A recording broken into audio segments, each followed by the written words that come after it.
हरे कृष्ण कृष्ण कृष्ण हरे हरे, हरे राम राम राम हरे हरे।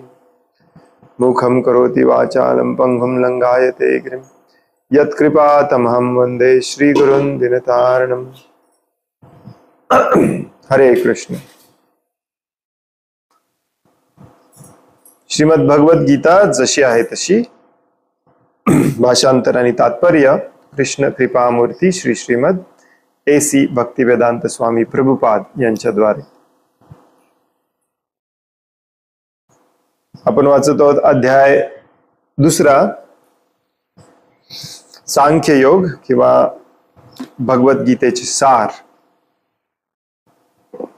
आणि आज आपण वाचणार आहोत श्लोक नंबर 25।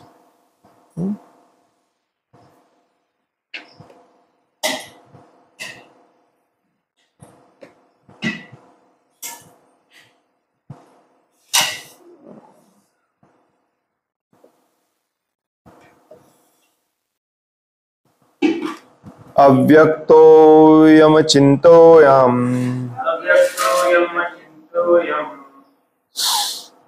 अविकार्योऽयमुच्यते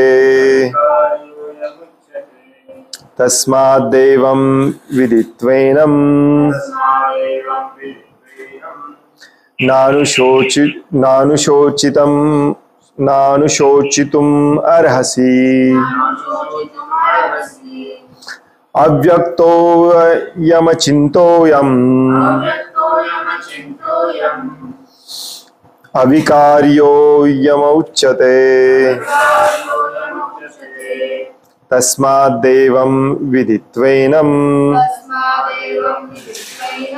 नानुशोचितुम् अर्हसि। अव्यक्तोऽयं चिन्तोऽयम् अविकार्योऽयमुच्यते तस्माद्देवं विदित्वैनं नानुशोचितुम् अर्हसि। अव्यक्तः अदृश्य किंवा अव्यक्त, अयम हा आत्मा, अचिंत्यः अकल्पनीय, अयम हा आत्मा अविकार्यः अविकारी किंवा अपरिवर्तनीय,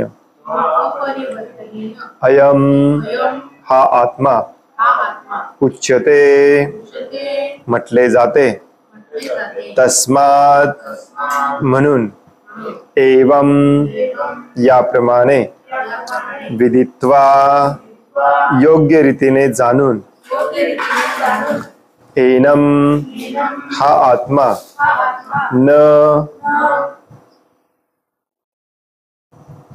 नको अनुशोचितम शोक करणारा, अर्हसी योग्य आहेस। भाषांतर एकदम सोपं आहे। हा आत्मा अदृश्य, कल्पनातीत आणि अपरिवर्तनीय आहे असे म्हटले जाते। हे जाणून तू शरीराबद्दल शोक करू नकोस।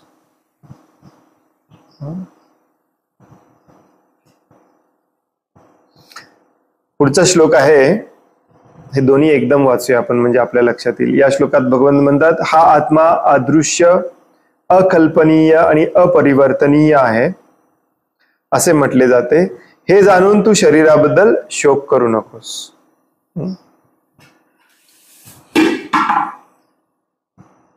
आणि पुढच्या श्लोकात म्हणतात, अथ चैनम नित्यजातम नित्यम वा मन्यसे मृतम तथापि त्वं महाबाहो नैनम शोचितुम अर्हसि।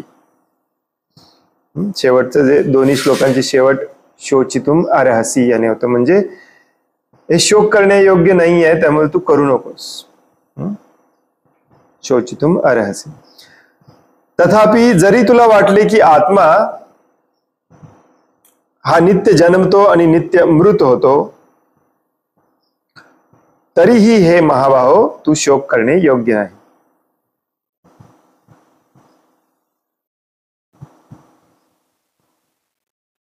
कंसात किंवा जीवनाची लक्षणे का दिली माहिती नाही, इंग्लिशमध्ये तर नाही आहे. If however it's not in 1970. तर या दोन्ही श्लोकांचा एकूण एकत्र अर्थ असा भगवंत सांगायचा प्रयत्न करतायत अर्जुनाला की आत्मा म्हणजे मी आहे असं जर तुला पटलेलं असेल तर आत्मा हा अपरिवर्तनीय आहे, अदृश्य आहे, कल्पनेच्या पलीकडचा आहे. त्यामुळे शरीराबद्दल शोक करायचं काही प्रॉब्लेमच. तू कशाबद्दल शोक करतेस, कोणाला मारणार आहेस? आणि जर तुला हे पटलं नसेल तरी शरीर म्हणजेच तू आहे असं तू स्वतःला समजत असशील तर प्रकृतीच्या नियमानुसार शरीराला पण जन्म आहे आणि मृत्यू आहे, म्हणजेच आत्म्याला जन्म आहे आणि मृत्यू आहे. आणि हे तरी तू जाणलास तरी तुला शोक करण्याचं काही कारणच नाही, कारण तू थांबवूच शकत नाहीस. दोन्ही दृष्टिकोनातून तू स्वतःला शरीर समज किंवा आत्मा समज, किंवा आत्म्याला अजन्मा समज किंवा जन्मणारा समज, मृत्यू आहेच. दोन्ही केसमध्ये तुला शोक करण्याचं काहीच कारण नाही.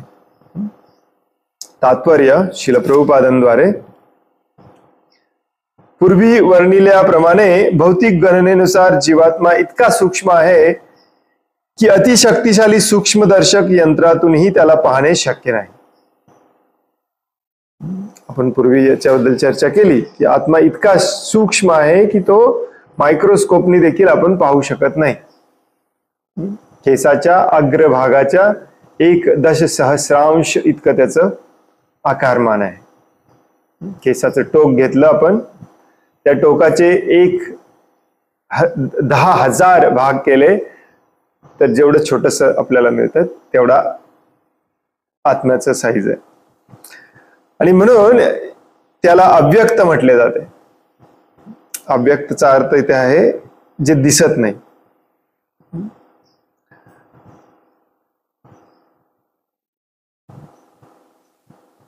Therefore he is invisible.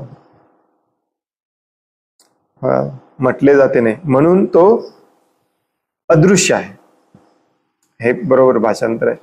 अव्यक्त हा शब्द बऱ्याचदा मराठीमध्ये अशा ठिकाणी वापरला जातो जिथे व्यक्तिमत्व नाही असं संबोधण्यात येण्यासाठी मुख्यतः वापरायचा आहे. इथे प्रभुपाद मुद्दामून इनविजिबल हा शब्द वापरतात, म्हणजे अदृश्य. आत्मा अदृश्य आहे, तुम्ही पाहू शकत नाही. आत्म्याच्या अस्तित्वाविषयी विचार केला तर श्रुतीच्या प्रमाणापलीकडे किंवा वैदिक ज्ञानापलीकडे प्रायोगिकरित्या कोणालाही जीवात्म्याचे अस्तित्व प्रस्थापित करता येत नाही. एक तर श्रुती प्रमाणाने आपल्याला ते मान्य केलं पाहिजे. श्रुती म्हणजे अधिकारी व्यक्तीकडून श्रवण करून ते आपल्याला आहेत असं मान्य केलं पाहिजे. वैदिक ज्ञानाच्या आधारावरती, नाहीतर आपल्याला ते मान्य केलं पाहिजे. याच्या पलीकडे प्रयोग करून सिद्ध करून दाखवण्यासारखं आत्म्याचं काही नाही. आपणाला या सत्याचा स्वीकार केला पाहिजे, कारण आत्म्याचे अस्तित्व हे अनुभवगम्य सत्य असले तरी आत्म्याचे अस्तित्व जाणण्याचे इतर कोणतेही साधन नाही. अनुभवगम्य म्हणजे काय? अनुभवजन्यच्या उलट.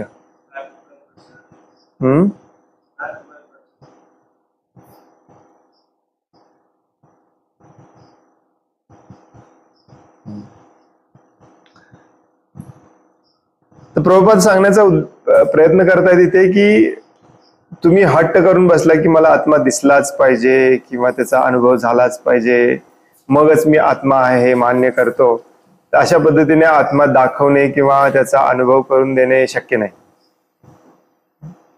हा, आत्म्यामुळे चेतना दिसते, अस्तित्वात आहे, हे थोड्याफार प्रमाणामध्ये आपण सिद्ध करू शकतो. आणि हेच आपल्याला सारे वैदिक ग्रंथ सांगतात, वैदिक शास्त्र सांगतात. आणि या वैदिक शास्त्रांवर आधारित आपल्याला हे मान्य केलं पाहिजे, कारण दुसरा कुठला मार्ग नाही. अशा अनेक गोष्टी आहेत की ज्या आपल्याला केवळ श्रेष्ठ प्रमाणांच्या आधारावर मान्य कराव्या लागतात. याच्याबद्दल बऱ्याचदा आपण चर्चा केलेली आहे की तीन पद्धतीने आपण ज्ञान घेऊ शकतो. एक म्हणजे प्रत्यक्ष प्रमाण.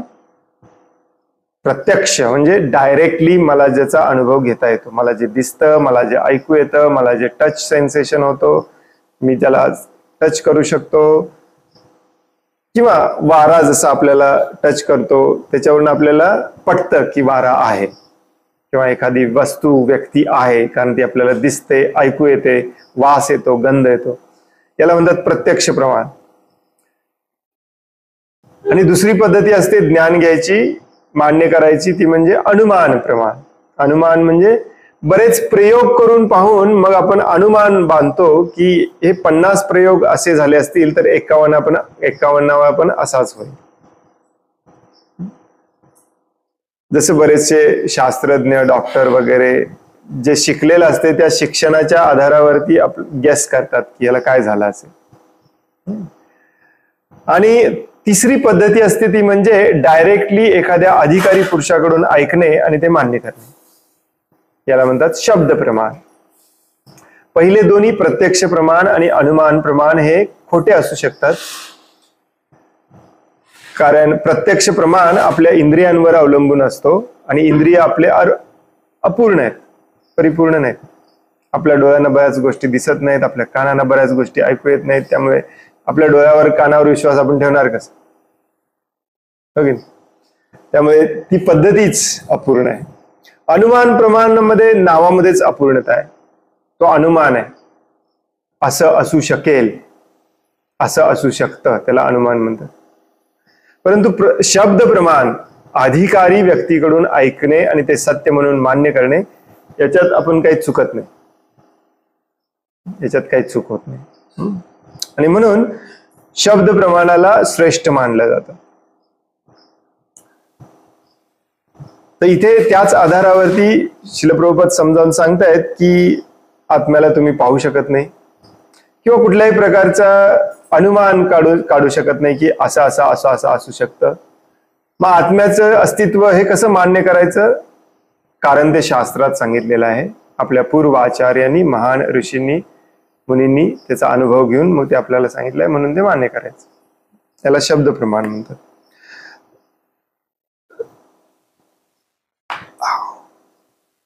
अशा अनेक गोष्टी आहेत की ज्या आपल्याला केवळ श्रेष्ठ प्रमाणांच्या आधारावर मान्य कराव्या लागतात.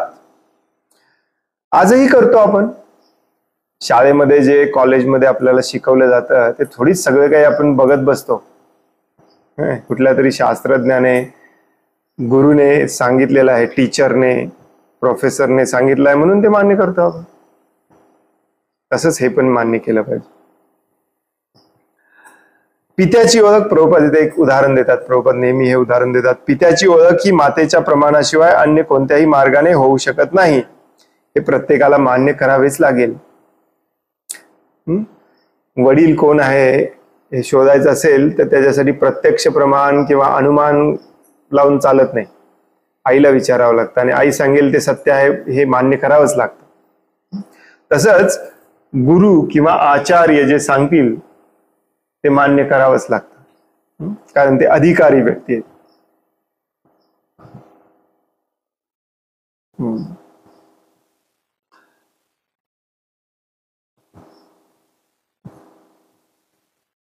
त्याचप्रमाणे वेदाध्ययनाशिवाय आत्मज्ञान प्राप्तीचे इतर कोणतेही साधन नाही.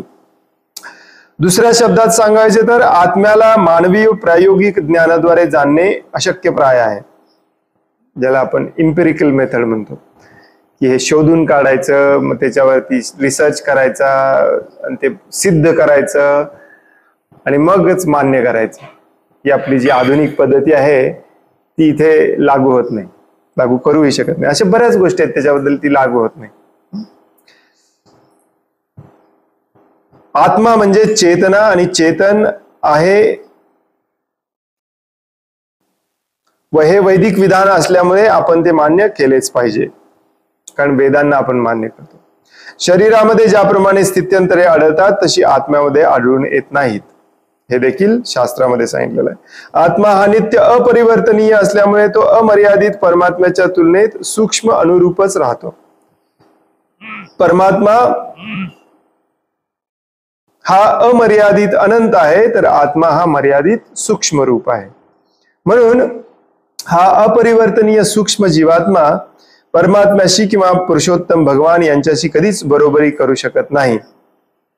आत्म्याच्या स्थायित्वाची कल्पना दृढ करण्यासाठी या संकल्पनेचा वेदांमध्ये निरनिराळ्या प्रकारे पुनरुच्चार करण्यात आला आहे.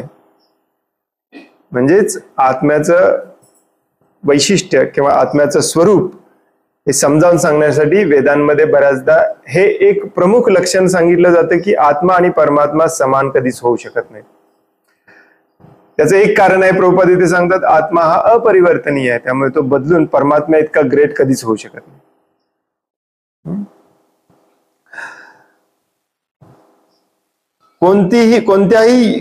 कोणतीही गोष्ट वारंवार केल्याने आपण ती व्यवस्थित आणि अचूकपणे जाणू शकतो. तर या श्लोकामध्ये ऍक्च्युली भगवंत सांगतायत की आत्मा हा अशा प्रकारे अदृश्य आहे, कल्पनातीत आहे, आपल्या कल्पनेच्या पलीकडचा आहे, अपरिवर्तनीय आहे, कधीही तो बदलत नाही. आणि हे जाणून तू शरीराबद्दल शोक करू नकोस. आता हे शोक करू नकोस याच्याबद्दल प्रभुपाद जास्त लिहित नाही तिथे, कारण ते पुढच्या श्लोकाच्या तात्पर्यामध्ये लिहिणार आहेत, म्हणून आपण हे दोन्ही श्लोक एकत्र वाचले. एक बाजू आहे की आत्मा हा अपरिवर्तनीय आहे, अचिंत्य आहे, कल्पनेच्या पलीकडचा आहे, अदृश्य आहे, त्यामुळे शरीराबद्दल शोक करायचा फायदाच नाहीये. आत्म्याला कोणी मारणारच नाही. आणि आत्मा म्हणजेच तू समजत असशील तरी आजपर्यंतच्या इतिहासावरून तुला माहिती आहे की तो जन्माला येतो आणि मरतो, त्यामुळे त्या कारणाने पण तुला शोक करण्याचं काही कारण नाही. तू नाही मारलास तरी एक दिवस हे मरणारच, हे पुढच्या श्लोकामध्ये सांगितलंय. तथापि जरी तुला वाटले की आत्मा हा नित्य जन्मतो आणि नित्य मृत होतो, तरी हे महाभाव तू शोक करणे योग्य नाही. तात्पर्य, बौद्धांप्रमाणेच नेहमी तत्वज्ञानी लोकांचा एक वर्ग आहे जो शरीराव्यतिरिक्त आत्म्याच्या अस्तित्वावर विश्वासच ठेवत नाही. गौतम बुद्धांनी पण हेच सांगितलं ऍक्च्युली, परंतु त्यांचा सांगण्याचा उद्देश वेगळा होता. आज दुर्दैवाने असे बरेच नास्तिक आहेत जे विज्ञानाच्या आधारावरती म्हणतात की शरीर आणि आत्मा सगळं एकच आहे, पुनर्जन्म वगैरे असला काही प्रकार नाही. आणि हे तत्वज्ञान सांगण्यामागे एक प्रमुख कारण असतं, ते म्हणजे पुनर्जन्म नाही म्हणजेच पाप पुण्याचा प्रकारच नाही, म्हणजे कर्म आणि कर्माचं फळ असला प्रकारच नाही, त्यामुळे पाप पुण्य असला काही प्रकार नसतो, त्यामुळे कसंही वागलं तरी चालतं. या निष्कर्षाला माणसाला यायचं असतं, कसंही वागलं तरी चालतं, म्हणून हे सगळं तत्वज्ञान तो रचतो. शरीराच्या व्यतिरिक्त आत्म्याचं अस्तित्वच नाही असं तत्वज्ञान तो सांगतो. असे दिसून येते की जेव्हा भगवान श्रीकृष्णांनी भगवद्गीता सांगितली तेव्हाही अशा प्रकारचे तत्वज्ञानी अस्तित्वात होते आणि ते लोकायतिक व वैभाषिक म्हणून जाणले जात होते. आता याच्यामध्ये आपल्याला डिटेलमध्ये जायचं नाहीये, मला पण माहिती नाहीये, परंतु पूर्वीच्या काळामध्ये अगदी रिसेंट 2-3 हजार वर्षापूर्वी देखील तत्वज्ञानांचे वेगवेगळे कॅटेगरीज होत्या अशा संस्कृतमध्ये, आणि त्यांच्यामध्ये डिबेट चालायचे, तत्वज्ञानाचे डिबेट. असे 7-6 दिवस 15-15 दिवस डिबेट चालायचे तत्वज्ञानामध्ये, कोण जिंकतो बघण्यासाठी. तर हे काही त्यातले प्रकार आहेत, लोकायतिक आणि वैभाषिक म्हणून. तर असे लोक तेव्हाही होते भगवान श्रीकृष्णांच्या काळात देखील. त्यांना देखील पटायचं नाही की आपण शरीर नाही, आपण आत्मा आहोत, शरीर आणि आत्मा एकच आहे म्हणायचे. अशा तत्ववेत्यांचे प्रतिपादन आहे की भौतिक संयोगाचा एक विशिष्ट परिपक्व स्थितीत जीवनाची लक्षणे व्यक्त होतात. जसे आजकालचे शास्त्रज्ञ पण म्हणतात की सगळं काही हे मॅग्नेशियम, पोटॅशियम, फॉस्फरस, आयर्न, लोह, vitamin A, B, C, D, E, F, G, HIJK, LMNOP काय असतील ते सगळे एकत्र आणले की शरीर तयार होतो आणि शरीर जिवंत होतो. आत्मा वित्मा असला काही प्रकार नाही, ते कोणी आत्मा सोडत नाही आणि नाही याला पुनर्जन्म आहे. शरीर आहे तोपर्यंत हे शरीर चेतनामय आहे. आजकालचे बरेच शास्त्रज्ञ पण असेच म्हणतात. आधुनिक जडवादी वैज्ञानिक तसेच जडवादी तत्वज्ञानीही याचप्रमाणे प्रतिपादन करतात. जडवादी म्हणजे भौतिकवादी, त्यांना चेतनेमध्ये इंटरेस्ट नाही. त्यांच्या मताप्रमाणे शरीर म्हणजे भौतिक मूलतत्वांचे संमिश्रण आहे आणि भौतिक व रासायनिक मूलतत्वांच्या प्रक्रियांमुळे एक विशिष्ट अवस्थेत जीवनाची लक्षणे प्रकट होतात. शरीरामध्ये जे काही आहे ते सगळं या एलिमेंट्सनीच बनलेलं आहे. म्हणून शास्त्रज्ञ हे शोध करण्यामागे लागलेले असतात की तुमच्या शरीरामध्ये आयर्न किती आहे, पोटॅशियम किती आहे, मॅग्नेशियम किती आहे, कारण याच्यानीच शरीर बनलेलं आहे. आणि हे सगळ्याचं कॉम्बिनेशन परफेक्टली केलं आपण की मग आपण जिवंत होतो. शरीर हलायला लागतं, त्याच्यामध्ये जिवंतपणा येतो. जसं की आजकालचे रोबोट्स, मशीन वगैरे तयार करतात. त्यामुळे या शास्त्रज्ञांना वाटतं की आपली बॉडी पण एक प्रकारचं रोबोटच आहे. याच्यामध्ये बॅटरी आहे, ती रिचार्ज केली जाते खाल्ल्या पिल्याने आणि चालू आहे. याला काही पुनर्जन्म वगैरे काही नाहीये, एक ठराविक गोष्टी एकत्र आल्यामुळे ते तयार झाले. परंतु या शास्त्रज्ञांना ते तयार करता नाही येत. प्रभुपाद बऱ्याचदा चॅलेंज द्यायचे यांना की तुम्ही तयार करून दाखवा. मग हे लोक म्हणायचे आज नाही करू शकत, परंतु भविष्यात एक दिवस आम्ही करून दाखवतो. मूर्खपण आहे. ऍक्च्युली खरे शास्त्रज्ञ आजही मान्य करतात की मानवी शरीरातल्या एक पेशी जी असते, सगळ्यात छोटा भाग, त्या पेशीमध्ये काय आत आहे, आतमध्ये काय काय काय काय काय काय आहे, त्याचा देखील आपण अभ्यास अजून पूर्ण केलेला नाही. पेशी हे खूप छोटस असतं, त्याचा देखील आपण अभ्यास पूर्ण केला नाही. आपण मग काय कसं समजावून घेणार आहे. या श्लोकामध्ये भगवंत सांगतात की जरी तू आत्म्यावर विश्वास ठेवत नसलास तरी हे शरीर म्हणजेच तू आहेस असं समजत असलास तरी याला जन्म आहे आणि मृत्यू आहे, हे कोणाला चुकलेलं नाही. तसंच आधुनिक दृष्ट्या आपण याचा विचार केला की आपण जरी स्वतःला आत्मा समजला नाही तरी हे शरीर पण थोडं कॉम्प्लिकेटेड आहे का. आत्मा तर बघता येतच नाही, परंतु हे शरीर देखील आपल्याला समजत नाही एक्झॅक्टली काय भानगड आहे, कसं चाललंय. त्यामुळे अशा प्रकारचे मानुष्यक शास्त्र या तत्वज्ञानावर आधारित आहे. सध्या स्थितीत याच तत्वज्ञानावर आधारलेले अनेक कपोल कल्पित धर्म अमेरिकेत प्रचलित होत आहेत. हे याला धर्म म्हणू शकत नाही आपण, त्याला आपण विज्ञान म्हणतो. आणि याच्यात सगळ्यात जास्त भरडले जातात ते म्हणजे भारतीय लोक हिंदू लोक जास्त भरडले जातात, परंतु याच्यात मुस्लिम पण येतात, सगळेच येतात. का भारतीय लोक? कारण आपल्याला एवढं काही तत्वज्ञान लहानपणापासून शिकवलं जातं.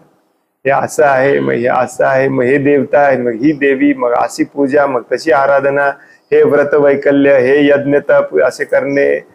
आणि याच्यामध्ये पुरे आपण उलट पुलट होऊन पूर्णपणे कन्फ्यूज झालेलं आहे. मग अशा कन्फ्यूज लोकांना पाश्चात्य देशातून आलेले हा धर्म आवडतो, सायन्सवर आधारित, की तुम्ही शरीर आहे, तुम्ही आत्मा नाही. त्यामुळे कर्म आणि कर्माचं फळ अशी काही भानगड नाही, त्यामुळे पाप आणि पुण्य अशी काही भानगड नाही, कसं वाटेल तसे वागा, काही हरकत नाही. असे अनेक धर्म अमेरिकेत प्रचलित आहेत आणि अजूनही होत आहेत, आणि ते हळूहळू आपल्यासारख्या भारतातल्या देशामध्ये पण येत आहेत. आता हे पूर्णपणे मानणारे आपले हिंदू लोक ठीक आहे, परंतु हे अर्धवट मानणारे सगळे 99.99% लोक सायन्सला पण मानतात आणि भगवद्गीतेला पण मानतात. भगवद्गीता भले ते कधी वाचत नाहीत, परंतु मानतात. घरी येऊन पूजा करतील आणि ऑफिसमध्ये जाऊन उंदीर कापतील रिसर्च करायला. हे असे आपले हिंदू लोक. शिल प्रभुपादांच्या काळामध्ये एक शास्त्रज्ञ होते, ते म्हणायचे की हिंदू लोक हे कंपार्टमेंटलाइज करायला खूप एक्सपर्ट आहेत. म्हणजे घरात असताना मी धार्मिक, ऑफिसमध्ये असताना मी वैज्ञानिक, याच्यात खूप एक्सपर्ट आहेत हिंदू लोक. कारण शेवटी स्वतःचा स्वार्थ साधायचा आहे. मग तो धर्माने साधता येईल तर धर्माने साधायचा, विज्ञानाने साधता येईल तर विज्ञानाने साधायचा. दोन्ही आवडतं आपल्याला. Very interesting. आणि यालाच प्रभुपाद म्हणायचे हाज पॉज. हाज पॉज म्हणजे काय? मिक्स मसाला, खिचडी. सध्या आपला ज्याला आपण हिंदू धर्म म्हणतो, सगळा मिक्स मसाला झालेला आहे, खिचडी झालेली आहे. आणि मग कुणी येतं आणि मग हिंदू धर्माला चपाटे मारून जात. जात, धर्म, विज्ञान, विज्ञानाच्या आधारावर सगळं काही करतो आपण, परंतु बाता करतो, गोष्टी बोलतो धर्माच्या. विज्ञानावर आधारित आपल्याला पैसे कमवायचे, चंगळवाद करायचा आहे, इंद्रिय तृप्ती करायची आहे, इथेच आसक्त राहायचं आहे, परंतु गोष्टी करायच्या मी हिंदू आहे. हा प्रॉब्लेम आहे आपला. एक वेळ पूर्णपणे हे अमेरिकेत असणारे असे धर्म जिथे ते आत्म्याला मानतच नाहीत, शरीरच विशिष्ट घटकांनी एकत्र येऊन तयार झालेलं असं मानतात, ते एक वेळ बरे म्हणायचे. परंतु आपली अवस्था इतकी वाईट आहे सध्या, सगळा मिक्स मसाला खिचडी झालेला. आणि मग कुणी बाबा बनतं, कुणी बुवा बनतं, कुणी साध्वी बनतं आणि मग आपल्याला फसवून जात. आणि मग असे फसवणारे अनेक होतात. मग जे खरोखर साधू आहेत त्यांच्यावर पण आपण विश्वास ठेवायचा कमी कर. सगळ्यांना वाटते का हे रिलेटेबल वाटते? तुमच्या आयुष्यात हा अनुभव आला असेल किंवा ऍटलिस्ट तुम्ही टीव्ही वरती वगैरे बघितलं असेल. काही लोक म्हणतात मी साधू नाही, मी साध्वी नाही, मी फक्त एक कथावाचक आहे. काय म्हणजे इतका भरडा करून ठेवलेला आहे आपण हिंदू धर्माचा. पुढे 16व्या अध्यायामध्ये भगवंत सांगतात की हे सगळे एकाच कॅटेगरीमध्ये येतात. भले ते अशा धर्माला मानवत, तशा धर्माला मावत, सगळे भौतिकवादीच आहेत, म्हणजेच सगळे असुर आहेत. प्रवृत्तींच्या निवृत्तींच्या जनाना विदुरासुरा. आणि हे सगळे एकाच कॅटेगरीमध्ये बसवता येतात आपल्याला. कोणत्या? ईश्वरोहम अहम भोगी सिद्धोहम बलवान सुखी. प्रत्येकाला इथे स्वामित्व प्रभुत्व गाजवायचं आहे. मग तो अर्धवट खिचडी कुठला तर धर्म पाळत असला तरी त्याची मेन इच्छा हीच आहे. त्यामुळे अर्जुनाला इथे सांगण्यात येत आहे की हे तू मानलास काय नाही मानलास काय, निसर्गाचे नियम कुणाला चुकणार नाही. तुम्ही हिंदू धर्माला माना न माना, तुम्ही शरीर आणि आत्म्यातला फरक जाना माना, काही फरक पडत नाही. सुख दुःख कोणाला चुकलेलं नाहीये. आणि मग कोणालाच सांगता येत नाही की हे दुःख मला का भोगावं लागतं. शास्त्रज्ञ खूप विचार करून त्याच्यावरती हजारो वर्षाचं रिसर्च बाहेर काढून पेपर्स लिहितात की असे पेशीज असे वागतात, तसे पेशीज असे वागतात, red blood cell, white blood cell, रक्तामधले रक्तपेशी, पांढऱ्या रक्तपेशी, लाल रक्तपेशी कमी झालं की असं होतंय, जादा झालं की असं होतंय. आणि ऑल ऑफ अ सडन काय होतंय काही कळत नाही. मग त्याला हे लोक नाव देतात ऑटो इम्युन डिझीज. म्हणजे काय? आम्हाला माहिती नाही काय होतंय पण असं होतंय. साध्या भाषेत ऑटो इम्युन डिझीज. आपलीच रोग प्रतिकार शक्ती आपल्यालाच हानिकारक ठरते. असं कधी होऊ शकतं का? हे मूर्ख आहेत सगळे. कितपर्यंत आपण हे सगळं तत्वज्ञ हे शास्त्रज्ञ लोक कुठेपर्यंत हे समजावून सांगायचा प्रयत्न करणार आहेत? आज तुम्ही डॉक्टरकडे जर गेला तर आज आत्ता अशी परिस्थिती आहे की मॅक्झिमम डॉक्टरांना कळत नाही की एक्झॅक्टली ह्याला झालंय काय. 1760 टेस्ट करतात, तेच टेस्ट रिपीट करतात, एक्सरे काढतात, मग MRI करतात, त्यात पण दिसत नाही म्हणून what is that called, no no CT scan आणि MRI एक विशिष्ट प्रकारचा रेडिओ ऍक्टिव्ह मटेरियल तुमच्यामध्ये इंजेक्ट करून परत केला जातो. there is a word for that, डाय, या डाय घालतात. ज्या रक्तवाहिन्यांमध्ये एक प्रकारचं डाय घालतात आणि मग त्याच्या डाय म्हणजे एक प्रकारचं कलर घालतात जे चमकतंय त्या मशीन खाली, तरी पण सापडत नाही एक्झॅक्टली काय होत. त्यामुळे तुम्ही माना न माना, पाप पुण्य आहे नाही, तुम्हाला निसर्गाला काही फरक पडत नाही. मग त्याला तुम्ही निसर्ग म्हणा, भगवंतांचे अधिकारी देवी देवता म्हणा, किंवा भगवंतांची शक्ती म्हणा, हे सदैव कॉन्स्टंटली कार्य करत असतात. राष्ट्राच्या कायद्यातून तुम्ही सुटू शकता, परंतु निसर्गाच्या कायद्यातून सुटू शकत नाही. तसंच तुम्ही आत्म्याला माना न माना, स्वतःला जर तुम्ही शरीरच जरी समजलं किंवा आत्मा आणि शरीर एकच आहे असं जरी समजलं, तरी निसर्गाच्या नियमानुसार एक दिवस याला पण संपायचं आहे. There is no excuse. याला अपवाद आजपर्यंत झालेला नाहीये. लाखो करोडो नाही, मोजता येणार नाही इतका जरी तुम्ही इतिहास काढला तरी कधी असं झालेलं नाहीये की हा शरीर टिकवून ठेवता आलाय. ज्याला तुम्ही आत्मा म्हणा नाही म्हणा काही फरक पडत नाही. हा मुद्दा भगवंत इथे सांगायचा प्रयत्न करतायत अर्जुनाला. तू पितामह भीष्मला आत्मा समज किंवा शरीर समज. आत्मा समजला तर हे जाणून घे की आत्म्याची लक्षणं आहेत, त्याला ना कोणी मारू शकतं ना तो कधी बदलतो, त्यामुळे शरीर मेलं म्हणून तुला शोक करायचं काही कारणच नाही. आणि जरी तू हे शरीर म्हणजेच पितामह भीष्म समजत असशील, तर तुझ्या वाचवल्याने ते वाचणार नाही आहेत, ते एक दिवस जाणारच आहेत. हा पण एक अहंकार असतो आपल्याला की मी लोकांना वाचवू शकतो. कोणी कोणाला वाचवू शकत नाही या जगामध्ये. तर असे हे कपोल कल्पित धर्म शून्यवादी अभक्त बौद्धिक पंथावरही आधारित आहे. आता भगवान गौतम बुद्धांबद्दल इथे आपण डिटेलमध्ये चर्चा करणार नाहीये. तुम्हाला जर याच्याबद्दल माहिती हवी असेल तर भागवतम मध्ये थोड्याफार प्रमाणात हे दिलेलं आहे. भगवान गौतम बुद्धांना भगवंतांचे अवतार मानलं जातं, परंतु त्यांनी हा शून्यवाद शिकवला. आत्म्याचं अस्तित्व त्यांनी नाकारलं, सगळं काही शून्य आहे म्हणून सांगितलं. आणि आजही बौद्ध धर्मीय लोक हेच मानतात आणि चालू आहे. ऍक्च्युली ते गौतम बुद्धांनी भगवान बुद्धांनी सांगितलेलं दुसरं काही मानत नाहीत, हे पण मानत नाहीत ऍक्च्युली आज कोणी. फक्त मी बौद्ध धर्माचा आहे, मी बौद्ध धर्म म्हणायलाच आहे. जसं सगळे मी हिंदू आहे म्हणायलाच आहे, सगळे मी जैन आहे. कोणीही त्यांच्या धर्मात सांगितलेलं पण कोणी पालन करत नाही. सगळे इंद्रिय तृप्तीच्या मागे आहेत सध्या, हो की नाही. तर गौतम बुद्धांचा हा अशा प्रकारचा शून्यवाद सांगण्यामागे एक कारण होतं तेव्हा.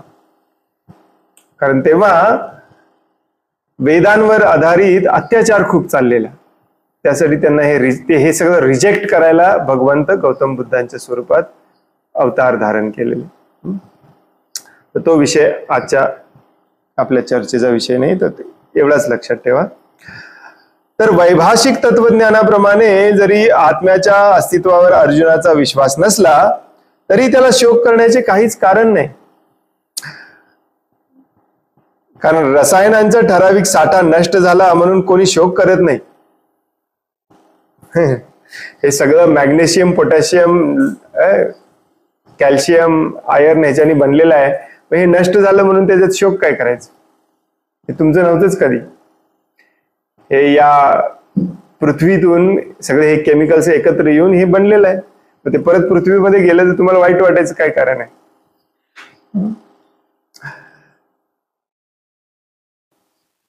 किंवा आपले नियत कर्म करणेही थांबवत नाही. कोण थांबवतं? हे शरीर संपलं म्हणून कोण काम बंद करतं? 4 दिवस शोक करतात आणि परत चालूच राहतं. आजपर्यंतच्या इतिहासामध्ये असं कधीच झालेलं नाहीये की शरीरासाठी शोक करत बसलेत कायमचे लोक. आपले काम धंदा सगळा बंद केलाय नो.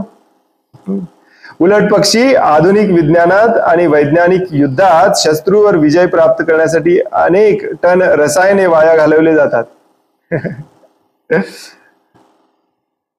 प्रभुपाद म्हणतो, याच रसायनांनी तुम्ही मारता पण, त्याच रसायनांनी हे शरीर पण बनलंय. तुम्हाला आत्म्यावर विश्वास नसेल तर त्यात शोक करण्यासारखं काय?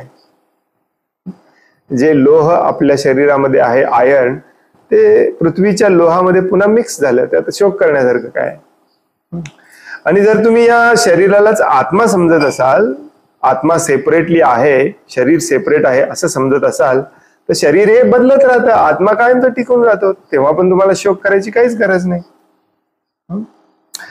वैभाषिक तत्वज्ञानाप्रमाणे शरीराच्या नाशाबरोबरच तथाकथित आत्माही नाश पावतो. म्हणून कोणत्याही परिस्थितीला अनुरूप जीवात्म्याबद्दलचा वैदिक निष्कर्ष अर्जुनाने स्वीकारला किंवा त्याने आत्म्याच्या अस्तित्वावरच विश्वास ठेवला नाही तरी त्याला शोक करण्याचे काहीच कारण नाही.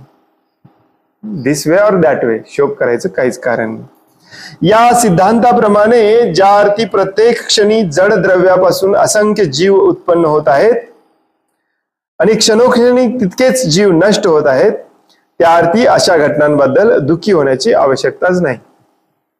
हे सगळं केमिकल एकत्र येऊन जीव तयार होतं, केमिकलचं परत विघटन होतं, जीव नाहीसा होतो, हे चालू आहे. तुम्हाला शोक करायची काही गरज नाही.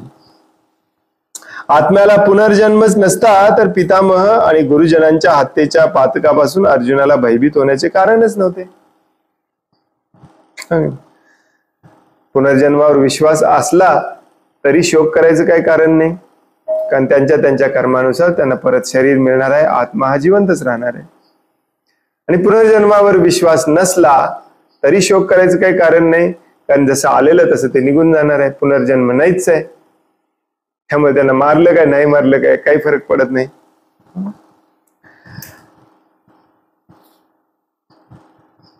आत्म्याला पुनर्जन्मच नसला तरी तर पितामह आणि गुरुजनांच्या हत्येच्या पातकापासून अर्जुनाला भयभीत होण्याचे कारणच नव्हते. आता जसं तो विचार करत होता की यांना मारल्यानंतर मला पाप लागेल, का पाप लागेल? कारण त्यांना मारल्यावर काही होणारच नाही, सगळं केमिकल होतं, केमिकल नष्ट झालं, त्यांना पुनर्जन्मच नाही. आणि तुला पण पुनर्जन्म नाही, तुला पाप लागेल म्हणजे नक्की काय? भगवंत म्हणतात, तो म्हणतो की नाही, यांना मारल्यावर मला पाप लागेल, महत् पापम. तुझा आत्म्यावर विश्वासच नसेल तर तू पण आत्मा नाहीस, त्यामुळे तुला आता ज्यांना मारतोयस त्याचं कर्मफळ म्हणून पुढच्या जन्मात काही भोगायचंच नाही, कारण पुढचा जन्मच नाही. लॉजिकली समजा. म्हणून या अध्यायाचं नाव आहे सांख्य योग. सांख्य योगचा अर्थ असतो एखादी गोष्ट तोडून फोडून चीरफाड करून अगदी डिटेल मध्ये समजावून सांगणे, त्याला म्हणतात सांख्य योग, वेगवेगळ्या तर्क वितर्काने. तर अर्जुनाला अशा पापापासून घाबरायचं काही कारणच नव्हतं. पण त्याच वेळी श्रीकृष्णाने अर्जुनाला व्यंगपूर्वक महाबाहो म्हणून संबोधले, सार्कॅस्टिकली, कारण त्याने वैदिक ज्ञानाला प्रतिकूल असणाऱ्या वैभाषिक तत्वज्ञानाचा स्वीकार केला नाही. त्याला माहिती होता आत्मा आहे. क्षत्रिय या नात्याने अर्जुन वैदिक संस्कृतीशी संबंधित होता आणि तिचे पालन करणेच त्याला योग्य होते. हे जे शेवटी जे सांगतात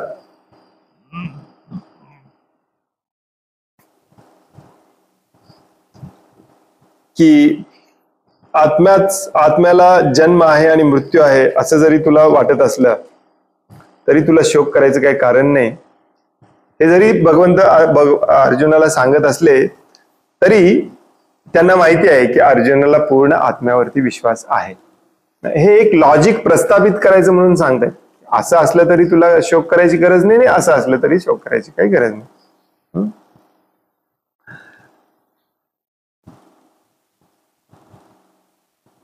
तर हेच पुढच्या 2 श्लोकामध्ये अजून डिटेलमध्ये सांगण्यात येत आहे. परंतु दोन्हीवर तात्पर्य आहेत, त्यामुळे ते उद्याच वाचूया आपण.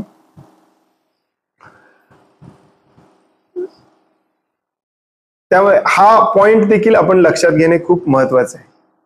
आपली आसक्ती या जगामध्ये देखील याच्यामुळेच टिकलेली असते. एकतर आपण त्यांच्या किंवा स्वतःच्या पुनर्जन्माचा विचार करतो किंवा अजिबातच विचार करत नाही. अंधाधुंदपणे चंगळवाद कसेही इंद्रिय तृप्ती करण्यामध्ये आपण मग्न आहोत. हे थांबवलं पाहिजे. या सगळ्याचा अर्थ हा आहे की पुनर्जन्म आहे, आत्मा आहे. पुनर्जन्म हे कशावर ठरतं? कर्म आणि कर्माच्या फळावरती ठरतं. तुम्ही माना न माना, यमराज आहेत, यमदेव आहेत, यमनगरी आहे, नरक आहे, शिक्षा दिली जाते. बऱ्याचदा लोक म्हणतात नरक बिरक असले काही प्रकार नसतो. मग आता इथे या जन्मात आपण इतके दुःख का भोगतोय? ज्याला आपण मराठीमध्ये कधी कधी अलंकारिक भाषेमध्ये म्हणतो नरक यातना भोगत आहे. तसंच नरक पण आहे. आणि म्हणून अर्जुनाला इथे प्रेरित केलं जात आहे की तू तुझं काम कर. आपल्या कामापासून तू विचलित होऊ नको. पुढे उद्याच्या श्लोकामध्ये हेच सांगण्यात येत आहे. ते आपण उद्याच ते वाचताना अगदी डिटेलमध्ये त्याचा अभ्यास करूया की आपलं कर्तव्य आपण केलं पाहिजे. आत्म्याला माना न माना, अशा प्रकारचा शोक किंवा हर्ष करून पण उपयोगाचा नसतो. नुसतंच शोक नाही, हर्ष पण उपयोगाचा नाही. हरे कृष्ण. कोणाला काही प्रश्न आहे, काही सांगायचं आहे?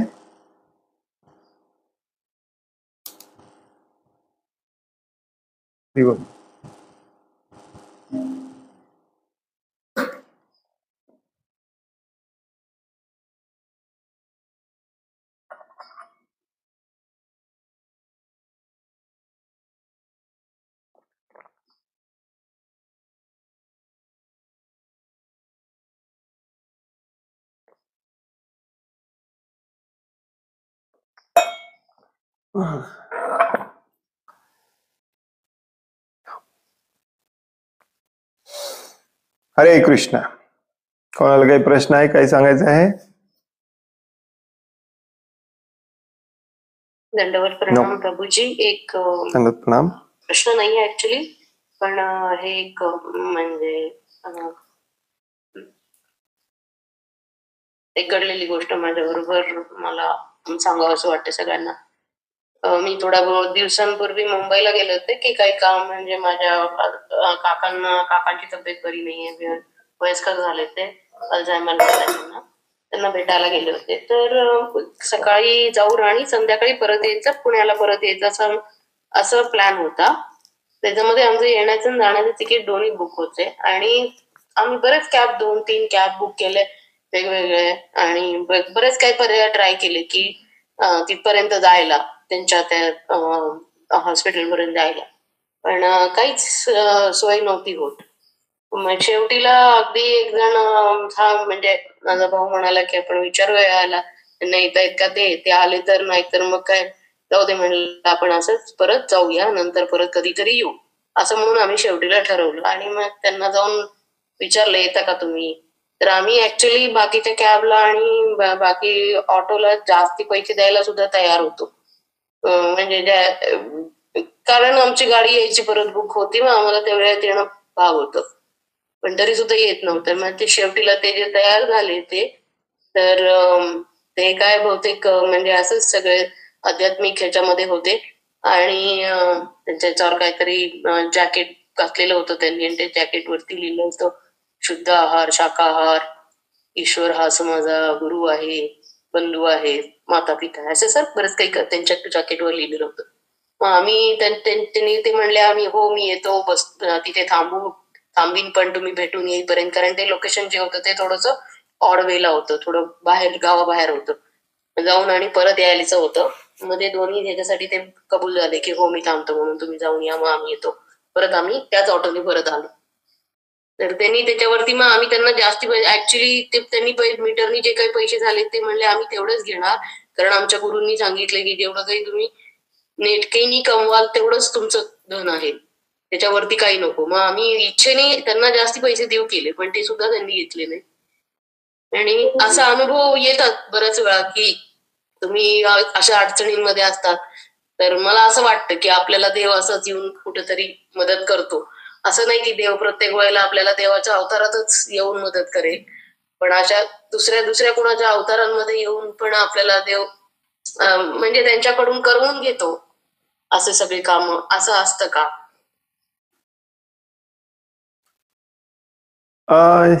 यस आणि नो. असतं नसतं.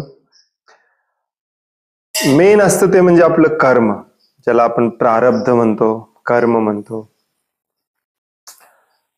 भगवंत मदत करतात, परंतु भगवंत जेव्हा आपण भक्तिमय सेवेमध्ये लागतो तेव्हा मदत करतात. आपल्या भौतिक गोष्टींसाठी जनरली भगवंत कधी मदत करत नाहीत.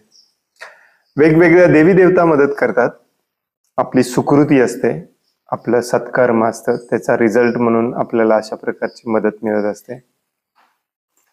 काही कर्माची फळं याच जन्मात मिळतात, तर काही कर्माची फळं पुढच्या जन्मात मिळतात.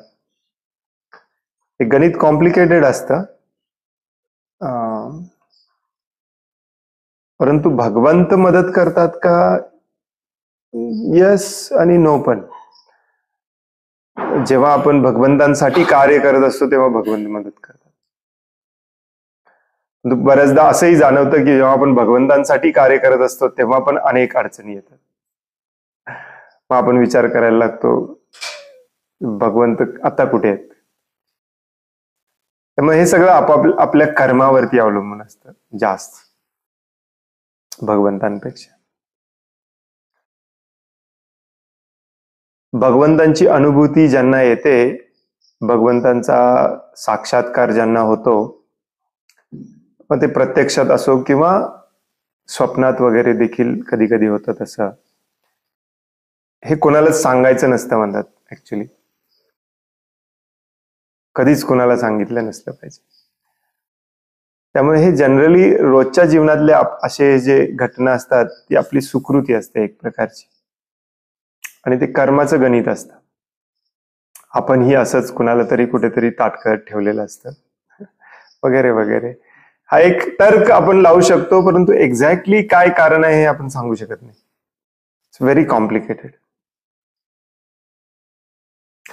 परंतु एक गोष्ट आपण लक्षात ठेवली पाहिजे की या भौतिक जगामध्ये भौतिक काम करायला भगवंत जनरली कधी मदत करत नाही. कारण भगवंतांचं मिशन आहे तुम्ही भौतिक जगातून तुमची सुटका व्हावी.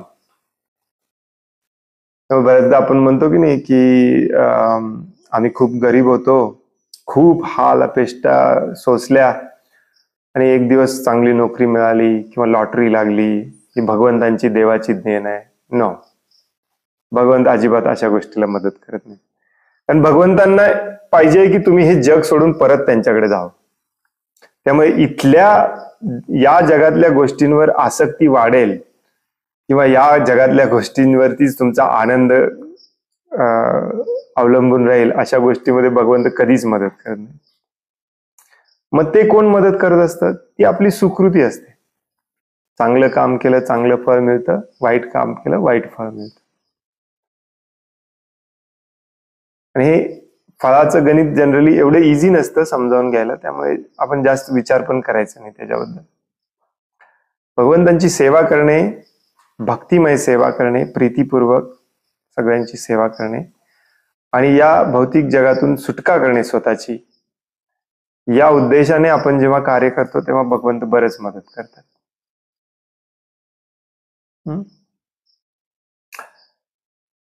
हरे कृष्ण. हरे कृष्ण प्रभुजी, दंडवत प्रणाम. हरे कृष्ण, दंडवत प्रणाम. प्रभुजी की आत्मा हा नष्ट होत नाही, शरीर जरी नष्ट झालं तरी हे आपल्याला पटतंय किंवा दुसऱ्याला सांगताना पण आपण सांगतोय की शोक करू नका, एखाद्याचा म्हणजे मृत्यू झाला त्याच्या घरी कुणाचा वगैरे, आत्मा हा नष्ट होत नाही, शरीर नष्ट होते, पण ज्यावेळेस ही गोष्ट आपल्या बाबतीत घडते त्यावेळेस आपण कसं काय स्थिर राहत नाही मग? कारण त्याचा आपण अभ्यास करत नाही. सांगायला खूप सोपं असतं, करायला अवघड असतं, कारण त्याचा आपण अभ्यास करत नाही. जसं काल परवा देखील मी सांगत होतो की हिंदू धर्मातील प्रत्येकाला माहिती आहे मी शरीर नाही, मी आत्मा आहे. परंतु आत्म्यासाठी काम कोण करतो? कोणीच करत नाही. काम आपण दिवस रात्र शरीरासाठीच करतो. आत्म्यासाठी काम करणे म्हणजे भगवंतांसाठी काम करणे, त्याला आत्मसाक्षात्कार म्हणतात. कारण आत्म्याचं एकच काम आहे, भगवंतांची सेवा करणे. ती भगवंतांच्या सेवेचा जर आपण अभ्यास कंटिन्युअसली केला आणि रात्रंदिवस शरीरासाठी काम करायचं बंद केलं तर आपला दृढ विश्वास वाढणार, मग आपल्याला हे सगळं पटणार, मग आपल्याला शोक, भय, चिंता यातून आपण मुक्त होणार. परंतु हे ज्ञान आपण फक्त या 7 ते 8 क्लासमध्येच ठेवले, आयुष्यामध्ये ते ज्ञान आपण उतरवतच नाही. ही गोष्ट फक्त एक गोष्ट म्हणून आपण ऐकून सोडून देतो. उद्या सकाळी काम करतो त्याच्यासाठी, शरीरासाठीच. हो की नाही? इथे अर्जुन सारखा व्यक्ती कन्फ्यूज झालेला आहे की हे माझे आजोबा आहेत, जो गुरुकुलमध्ये शिकून आलेला आहे. आपण तर रोज अजिबातच काही धर्माचं भगवंतांसाठी काही कामच करत नाही. आपण सकाळी उठल्यापासून रात्री झोपेपर्यंत आपण फक्त शरीरासाठी काम करत असतो. मग काम ज्याच्यासाठी करणार तेच मनामध्ये कायम राहणार, आणि ते जाईल म्हणून चिंता, भय, ते गेलं म्हणून शोक. इट्स पार्ट ऑफ काय म्हणतात त्याला, पार्ट ऑफ द जॉब. म्हणजे एखादी नोकरी आपण स्वीकारली की त्याच्याबरोबर येणारी जबाबदारी आणि प्रॉब्लेम्स हे आपल्याला स्वीकारावेच लागतात. या तुम्ही दुसऱ्यांना सांगता आपण शरीर नाही, आत्मा आहे वगैरे, परंतु तुम्ही आत्म्यासाठी काम करता का? तुम्ही शरीरासाठीच काम करता. आत्म्यासाठी काम करणे म्हणजे काय आपण पुढे शिकणार आहोत 5व्या अध्यायामध्ये, कृष्ण भावना भवित कर्म. ते करायला लागलो की मग आपल्याला पटायला लागतं की आपण आत्मा आहोत, हे पण आत्मा आहेत, ते पण आत्मा आहेत. आणि भगवान श्रीकृष्णांसाठी काम करणे हे एकमेव जीवनाचा उद्देश असलं पाहिजे, बाकी काही केलं नसलं पाहिजे. तर त्या कामातून आपली श्रद्धा दृढ होते. त्या कामातून आपल्याला जो एक प्रकारचा कॉन्फिडन्स ज्याला आपण म्हणतो तो त्या कामातून येतो. सध्या आपण कामच करत नाही, फक्त ज्ञानार्जन करतो. ही आपली बेसिक स्टेप आहे. म्हणजे अजून आपण खूप खालच्या पायरीवरती आहे. हळूहळू काम करायला लागलं पाहिजे, भगवंतांसाठी काम करायला लागलं पाहिजे. आणि एक दिवस असा आला पाहिजे की फक्त मी भगवंतांसाठीच काम करणार, दुसरं काही करणारच नाही. मग त्यावेळी आपल्याला कोणी कोणाचं कशाचंही शोक, भय, चिंता, काही वीत, राग, भय, क्रोध सगळं निघून जात. ही प्रोसेस आहे, ही प्रक्रिया आहे. या प्रक्रियेचा आपण पालन केलं पाहिजे. हे फक्त वाचून सोडून देण्यासाठी नाहीये.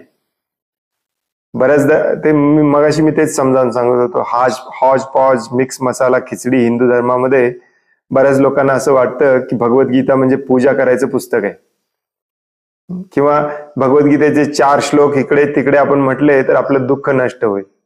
हे मंत्र आहेत. नो, हे मंत्र नाही आहेत. ह्याचा अर्थ समजावून घ्यायचा आहे, त्याप्रमाणे वागायचं आहे, आचरणात आणायचंय. मग ते काय लिहिलंय ते आपल्या सत्यात उतरेल. मग आपल्याला सुख आणि दुःखामध्ये समानता ठेवायला आपल्याला शक्य होईल.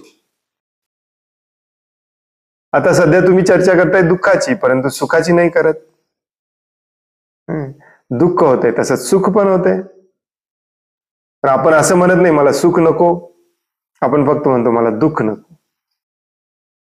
परंतु या जगामध्ये ते शक्य नाही. हे जग निर्माणच केलेलं आहे तुमच्या कर्माचं फळ तुम्हाला देण्यासाठी. कधी सुख आहे, कधी दुःख आहे, कधी मान आहे, कधी अपमान आहे. दोन्हींकडे आपण समदृष्टीने बघायला शिकलं पाहिजे. ही प्रक्रिया आहे, ही प्रोसेस आहे भगवद्गीतेची. दोन्हीकडे, नुसतंच दुःखाकडे नाही, सुखाकडे पण. म्हणजे घरातलं कुणी गेलं तर आपल्याला दुःख होतं, ते झालं नसलं पाहिजे. तसंच घरात कुणी आलं तर आपल्याला खूप हर्ष होतो, सुख होतं, ते पण झालं नसलं पाहिजे. मग प्रभूजी काय काय करायचं काय मग नेमकं? भगवंतांसाठी काम करायचं. जो आला त्याला भक्त कसं बनवता येईल, जो गेला तो भगवत धामात कसा जाईल, याच्यासाठी तुम्ही कायमचं काम करा. भले मग ते तुमचे नातेवाईक असोत, घरचे असोत, बाहेरचे असोत, सगळ्यांसाठी आपल्याला हेच काम करायचं. याला म्हणतात समानता राखणे, स्थितप्रज्ञ होणे. मग तुमच्या भावनेला, तुमच्या मनाला, तुमच्या बुद्धीला कुठल्याही प्रकारचं भय राहत नाही, कुठल्याही प्रकारचा शोक राहत नाही, चिंता राहत नाही.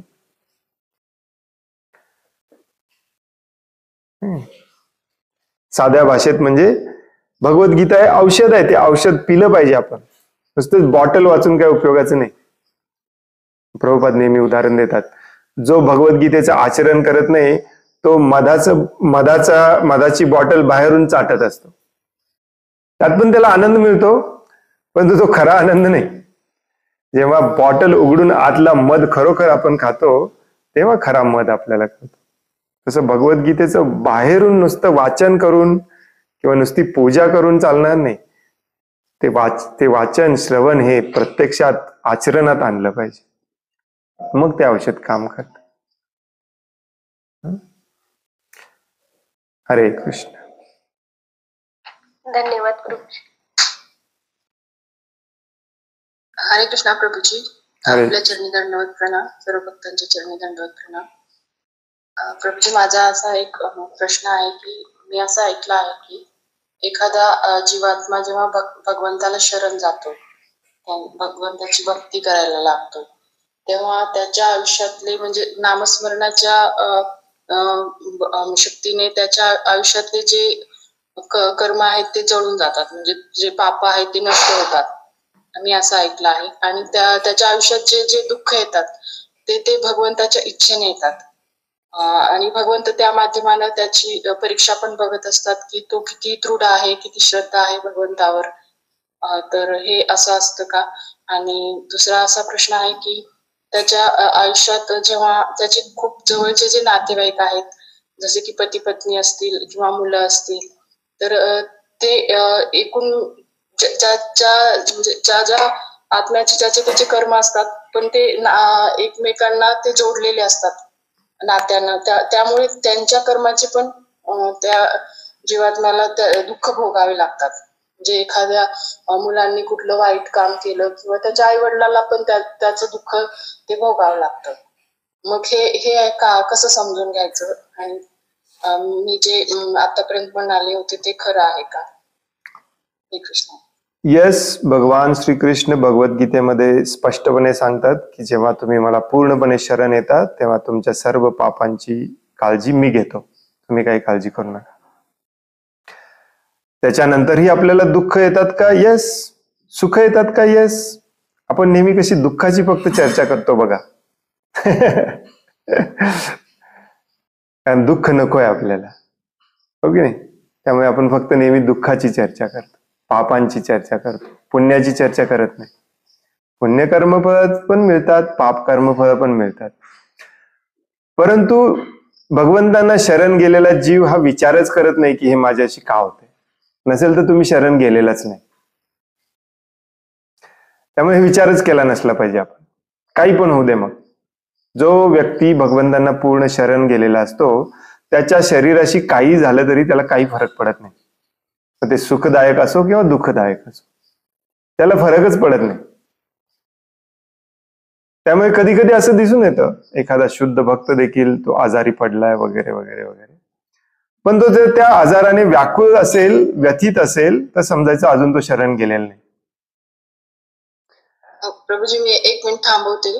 मला असं सांगायचं आहे की ज्यावेळेस अर्जुन अभिमन्यू ज्यावेळेस धराशायी पडले होते, म्हणजे मृत्यू झाला होता युद्धामध्ये, तेव्हा अर्जुन पण धडाधडा रडले होते आणि ते तर भगवंताचे म्हणजे पार्षद आहेत. मग म्हणजे तेही शरण गेलेलेच होते ना. हे कसं समजून घ्यायचं? ज्यावेळेस द्रौपदीचे पण मुलं ज्यावेळेस मारले गेले होते तेव्हा द्रौपदी पण रडायला लागली होती. हरे कृष्ण. कारण जीव हा इमोशनलेस नाही आहे. भगवंतांना तुम्ही इमोशनलेस झालेले नकोय. इथेच आपली चूक होते. सुख दुःखामध्ये स्थितप्रज्ञ राहायचं याचा अर्थ असं नाही की आपल्याला इमोशनलेस व्हायचंय, प्रेम करायचंच नाही कोणावरती, मेला मला काही फरक पडत नाही, हा त्याचा अर्थ नसतो. प्रेमाचा अर्थ असतो ते प्रेम तुमच्या या नात्यात पण दिसून आलं पाहिजे, पुढच्या नात्यात पण दिसून आलं असं पाहिजे. अर्जुन जेवढा अभिमन्यूसाठी रडला तेवढाच तो दुसऱ्या सैनिकासाठी पण रडला, कारण त्याच्या मनामध्ये तेवढंच प्रेम होतं. आणि प्रेमाला आपण नाकारू शकत नाही. सुख दुःखामध्ये स्थितप्रज्ञ राहायचं याचा अर्थ असतो या भौतिक जगातल्या भौतिक गोष्टींवरती चिटकून नाही राहायचं. अर्जुन जर असं म्हणाला असता की अभिमन्यू शिवाय मी जगूच शकत नाही, मग त्याला अभिमन्यूला पुढच्या जन्मात कुठेतरी जन्माला घातला असता आणि तिथं परत अर्जुनाला त्याच्याशी जोडलं असतं, राहावा तुम्ही कायमचे इथेच दुःखालयामध्ये. याचा अर्थ असतो भौतिक जगामध्ये सुख दुःखामध्ये अडकून राहणे.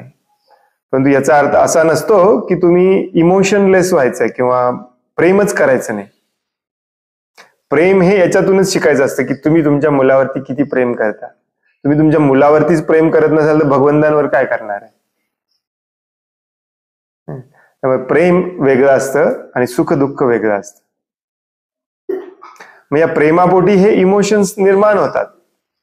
जसं पहिल्या अध्यायामध्ये प्रभुपाद सांगतात की अर्जुनाने गांडीव खाली ठेवली आणि तो रडू लागला कारण तो एक भक्त होता. भक्ताच्या मनामध्ये सर्वांच्या प्रती प्रेम असतं. तो 1000 वेळा विचार करतो मी यांना दुःख देऊ का नको. हे प्रेम विकसित केलं पाहिजे.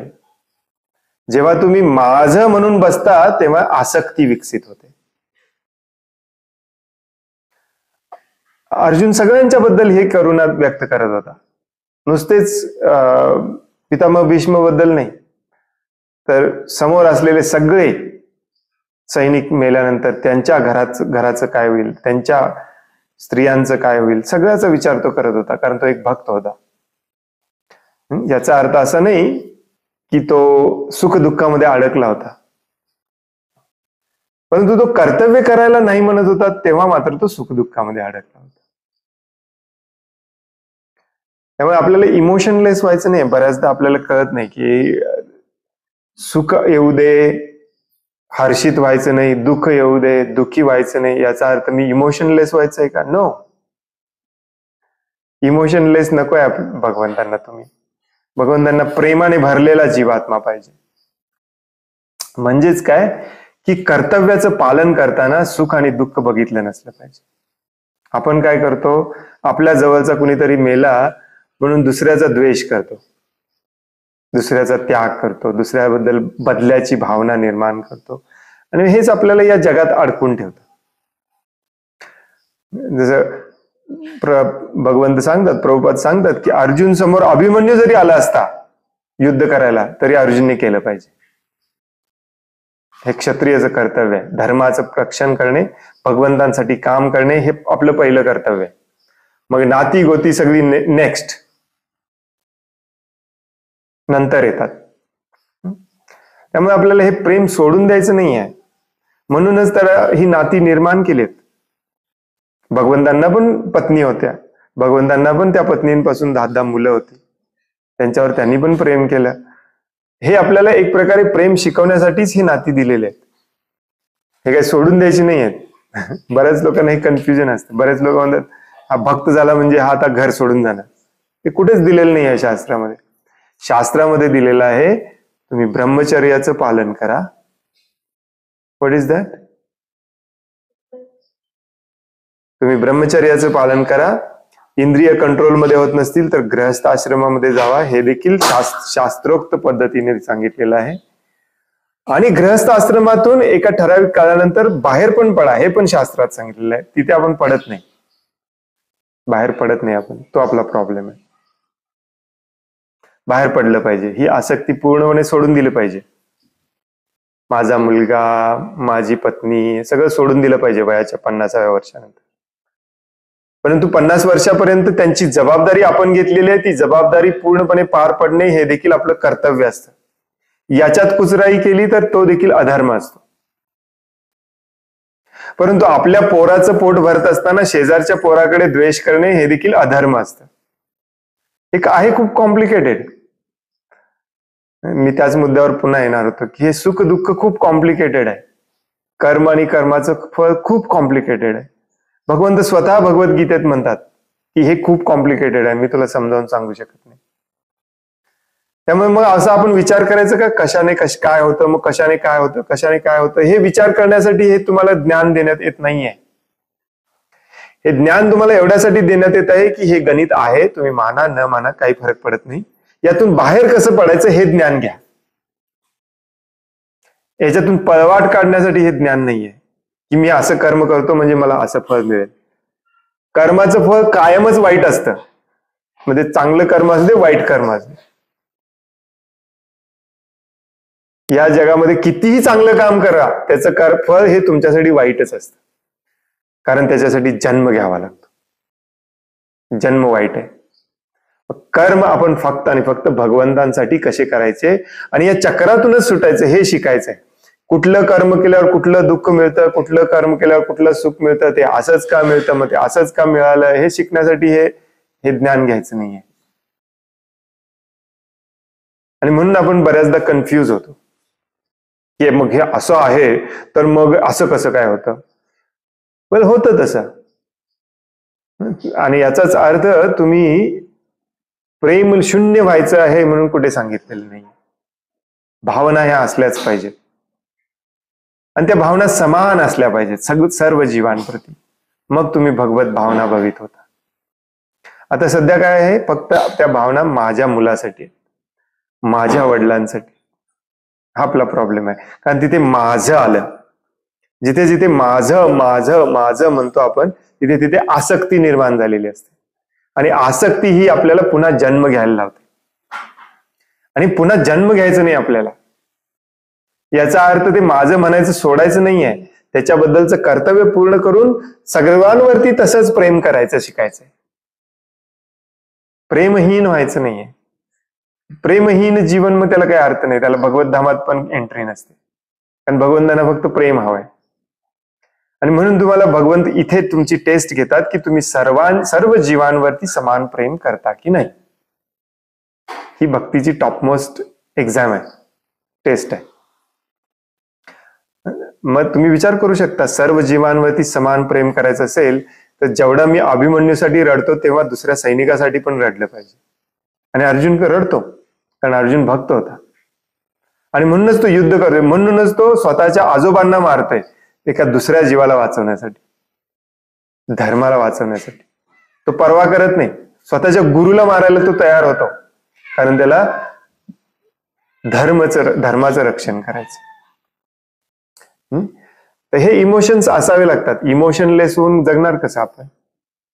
जसं 3ऱ्या अध्यायात सांगितलं जातं की कर्म हे करायलाच लागतं. मग ह्याच्यावरती इमोशनलेस व्हायचं असेल तर सगळ्यात बेस्ट उपाय कर्मच करायचं नाही, काही करायचंच नाही. चांगलं केलं तरी चांगलं फळ मिळतं, वाईट केलं तरी वाईट फळ मिळतं, म्हणजे मी काही करतच नाही. वेल काही न करणारा पण माणूस नकोय भगवंतांना. भगवंतांना असा जीव पाहिजे जो त्यांच्यासाठी काम करेल, स्वतःसाठी काही करणार नाही. जेव्हा आपण स्वतःसाठी करतो त्या प्रेमाला, त्या शोकाला, त्या आनंदोत्सवाला सगळ्यांना मान्यता नाहीये. त्याला वाईट म्हटलं जातं. तर हे इमोशन्स दाखवावे लागतात. कारण अर्जुनची जबाबदारी होती अभिमन्यूचं रक्षण करणे. कारण अभिमन्यू अजून जबाबदारी घ्यायला तयार नव्हता. अर्जुनाने अजून संन्यास घेतला नव्हता. तसंच आपण देखील आपल्या मुलाची, पत्नीची जबाबदारी घ्यायची असते 50व्या वर्षापर्यंत. ती तुम्ही सोडून देऊ शकत नाही भगवद्गीता वाचलो म्हणून. आणि 50व्या वर्षी जर सोडला नाही तर तुम्ही मूर्ख आहात. सोडायलाच पाहिजे. कितीही कठीण जावं, सोडायलाच पाहिजे. हे शास्त्र शिकवतं आपल्याला. म्हणून हे नातेसंबंध सगळे जोडलेले आहेत. या नातेसंबंधातून आपल्याला सुख दुःख दाखवले जातात, सुख दुःखाची झलक दाखवली जाते, ट्रेलर दाखवले जाते. तसं तुम्ही म्हणाला सुरुवातीला, तशी आपली टेस्ट पण घेतली जाते, त्यातून बघितलं जातं तुम्ही किती आसक्त होता याच्यामध्ये, हे सोडू शकता का भगवंतांसाठी तुम्ही, याची पण टेस्ट बघितली जाते. तर एवढं पण सोपं नसतं जेवढं आपण A = B, B = C, therefore A = C, एवढं पण सोपं नसतं कर्म आणि कर्माचं गणित. परंतु ते कॉम्प्लिकेटेड गणित समजावून घ्यायचं आणि त्याच्यात PhD करायची हा आपला उद्देश नाहीये, हे लक्षात घ्या. भवसागरात मी अडकलोय, सगळीकडे पाणीच पाणी दिसतंय, तर इथे मी हा अभ्यास करत बसलो तर काही उपयोगाचं नाही की मी इथे आलो कसं काय. आता माझ्यासमोर एकच ध्येय राहिलं पाहिजे, मी इथून बाहेर कसं पडेल, त्याच्यावरती आपलं बुद्धी सगळी लावायची ऍक्च्युली आपण. हरे कृष्ण. हरे कृष्ण प्रभूजी. मला एक सांगा की जसं की प्रत्येक जीवात्म्याची कर्म, म्हणजे जसं की आपल्या मुलांचेही कर्म जरी असतील, त्याच्या प्रारब्धानुसार त्याला ते भोगावे लागतात. येस. तर मग आपण पण त्याच्यामुळे इफेक्ट होतो. येस. तर मग त्यावेळेला काय विचार करायचा? येस, तो तुमचा दुसरा प्रश्न मी विसरलो ऍक्च्युली. येस, याचं उत्तर आहे येस. जो कोणी जबाबदार असतो त्याला ते भोगावं लागतं. फॉर एक्झाम्पल, तुमच्या मुलांनी काही पाप कर्म केलं तर ते तुम्हाला भोगावं लागतं, जरी तुमचा मुलगा 95 वर्षाचा झाला तरी. कारण त्याला घडवणे हे तुमचं कर्तव्य असतं, त्याला घडवण्यामध्ये तुम्ही कुठेतरी कमी पडलेलं असतं, म्हणून तो पाप कर्म करत असतो.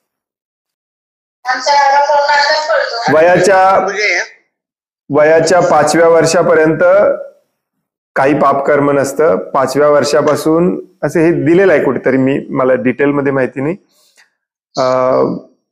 फॉर एक्झाम्पल, बरेच लोक म्हणतात की नाही, माझ्या 36 वर्षाच्या मुलांनी माझ्या आत्महत्या केली. मी त्यांना सरळ सरळ सांगतो, याची पूर्ण पाप तुम्हाला लागणार, कारण तुम्ही त्याला भक्त बनवलं नाही. म्हणून शास्त्र सांगतं की जर आपल्या मुलांना तुम्हाला भक्त बनवता येत नसेल, जन्म मृत्यूच्या चक्रातून सोडवण्याचं ज्ञान त्यांना देता येत नसेल, तर तुम्ही मुलं जन्मालाच घातली नसली पाहिजे. त्यांच्या सगळ्या कर्माचं पाप तुम्हाला लागतं.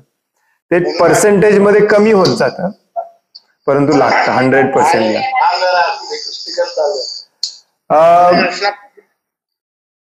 पुढे एका ठिकाणी आपण वाचणार आहोत, परंतु मी एक थोडक्यात सांगतो तुम्हाला. जो पाप कर्म करायला परवानगी देतो त्याला पण ते पाप लागतं, जो पाप कर्म करतो त्याला पण लागतं, जो पाप कर्म करवतो म्हणजे जो कस्टमर असतो. फॉर एक्झाम्पल, तुम्ही चिकनच्या शॉपमध्ये चिकन मागायला गेला, विकत घ्यायला गेला, तर चिकन मारण्याचं पाप तुम्हाला पण लागतं.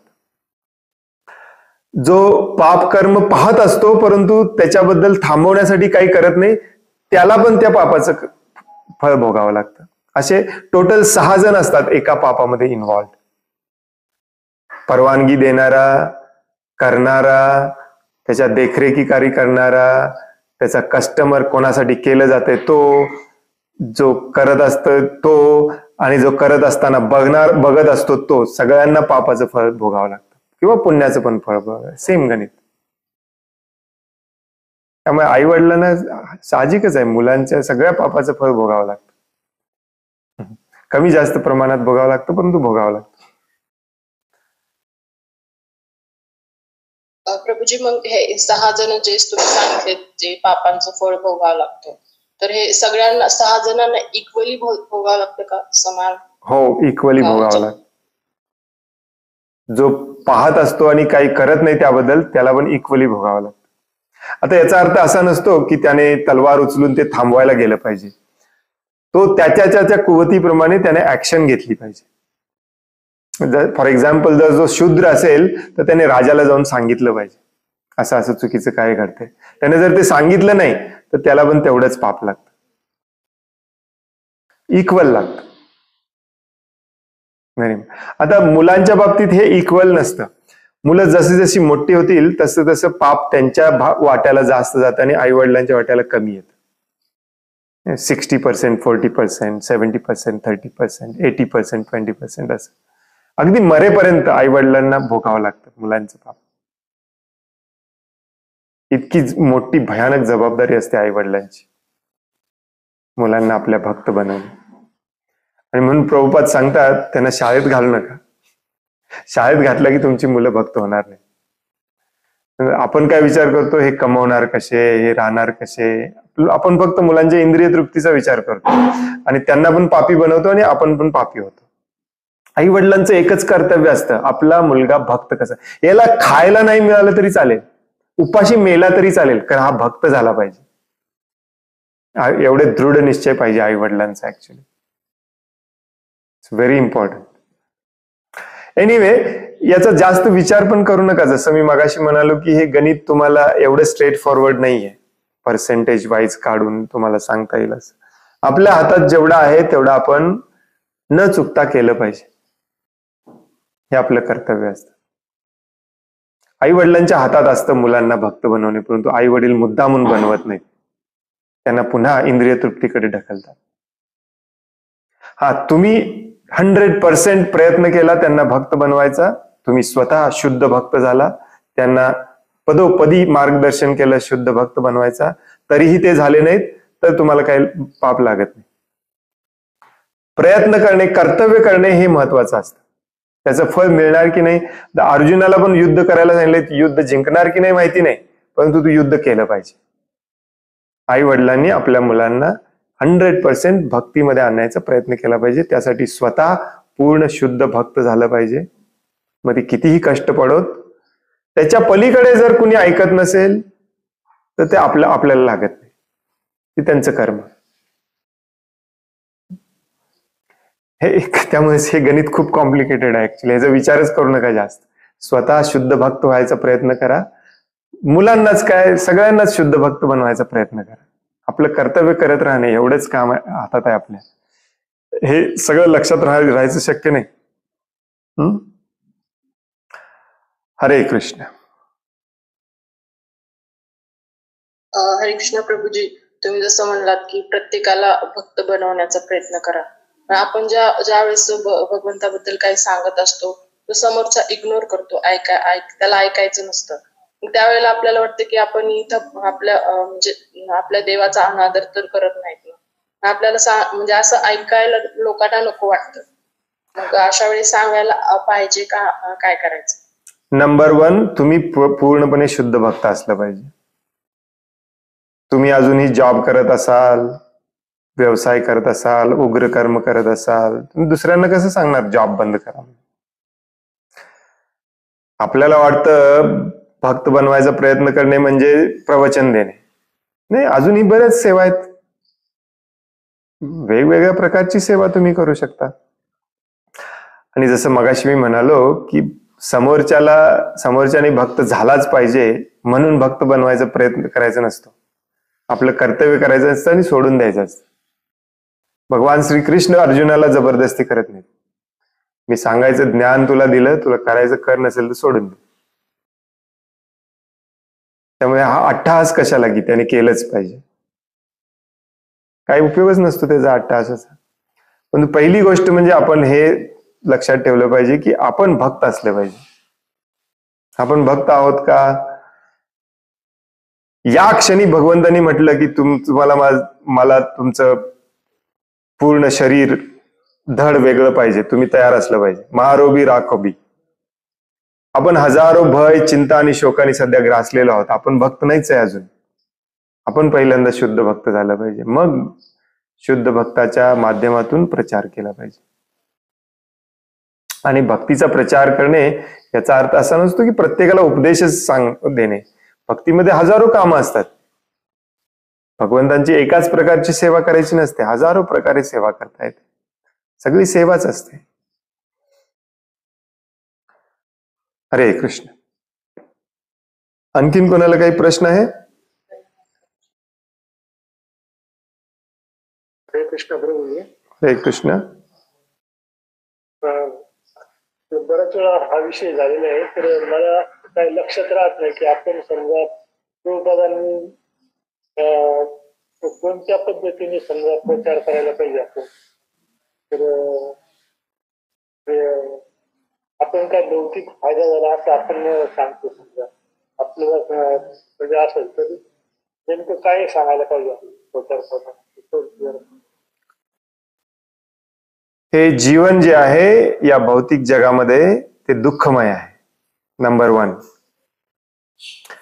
इथे कितीही तुम्ही भगवंतांचं नाव घेतलं किंवा कुठल्या देवी देवताचं नाव घेतलं तरी तुमचं दुःख इथे सुटणार नाही. याला भगवंतांनी दुःखालय म्हटलेलं आहे. इथे तुम्हाला दुःख भोगावंच लागणार. मेन दुःख आहे जन्म, मृत्यू, जरा आणि व्याधी. कोणालाच सुटलेलं नाही. ब्रह्मदेवाला पण सुटलेलं नाही. तुम्ही ब्रह्मलोकामध्ये जरी जन्म घेतला तरी तुम्हाला दुःख आहे. हे जोपर्यंत माणसाला पटत नाही ना तर तोपर्यंत तो भक्तिमय मार्गाचा, अध्यात्माचा विचारच करू शकत नाही. आपण काय करतो, जातो जप करा आणि मग तो नाम अपराध होतो. तो मग काहीतरी वेगळं उलट बोलतो. आणि हे सांगायला पहिल्यांदा तुम्हाला पटलं पाहिजे हे दुःखालय आहे. त्याच्याशिवाय तुम्ही कन्व्हिन्सिंगली सांगणार कसं? पहिल्यांदा तुम्ही त्यातून बाहेर पडलं पाहिजे. हे दुःखालय आहे. या दुःखालयामध्ये काहीच इथे सुख नावाचं, प्रभुपाद म्हणतात या भौतिक जगामध्ये सगळं काही घाणच आहे. इथे चांगलं आणि वाईट हा प्रकारच नाहीये. आपल्याला वाटतं चांगलं आणि वाईट आहे, आपल्याला वाटतं सुख आणि दुःख आहे, पण आपल्याला वाटतं शुभ आणि अशुभ आहे. इथे सगळं अशुभ आहे. इथे सगळं दुःख आहे. हे पहिल्यांदा स्वतःला पटलं पाहिजे. मग आपण दुसऱ्यांना पटवायला जाणार. आणि हे दुसऱ्यांना पटवून देणे म्हणजे खरा प्रचार असतो. ज्या व्यक्तीला हे पटलेलंच नाहीये की इथे अजून सुख मिळवण्याचा प्रयत्न केला जाऊ शकतो, हे त्याला जर वाटत असेल तर त्याला तुम्ही काय मार्ग दाखवणार आहे? कारण इथे राहायचंच नाहीये आपल्याला. हे पहिल्यांदा स्वतःला पटलं पाहिजे इथे राहायचंच नाहीये आपल्याला. मग आपण दुसऱ्यांना मार्ग दाखवणार. पहिल्यांदा आपण नदीच्या बाहेर असलं पाहिजे, मग आपण नदीतल्या माणसाला हात देणार. पूर्णपणे भगवंतांना शरण गेलं पाहिजे आपण. मग आपण दुसऱ्यांना सांगू शकतो भगवंतांना शरण जाणे म्हणजे काय असतं. हा मूर्खपणा आजकाल सगळीकडे चाललेला आहे. प्रचार करा, प्रचार करा, प्रचार करा. कोणीही, जो टाटामध्ये काम करणारा इंजिनियर असतो त्याला पण भागवतम व्यासासनावरती बसवतात आणि भागवतम वरती क्लास द्या म्हणतात. कारण सगळ्यांना प्रचार करायचा संधी मिळाली पाहिजे. अरे तो स्वतःच त्याची आसक्ती सुटलेली नाहीये. तो केस कापायला तयार नाही, अजून त्याची हेअरस्टाईल सुटलेली नाहीये. तो दुसऱ्यांना काय सांगणार? स्वतःला शरीर समजू नका. पहिल्यांदा आपण सगळ्या गोष्टी सिरियसली मान्य केल्या पाहिजेत. जसं मगाशी मी म्हणालो 50व्या वर्षी घर सोडून भगवंतांच्या सेवेमध्ये लागलं पाहिजे. आपण तयार होत नाही. मग आपण दुसऱ्यांना ही गोष्ट सांगणार कसे? कारण ही गोष्ट भागवतम मध्ये 1000 वेळा सांगितलेली. तुम्ही भागवतमचा क्लास घेणार कसं?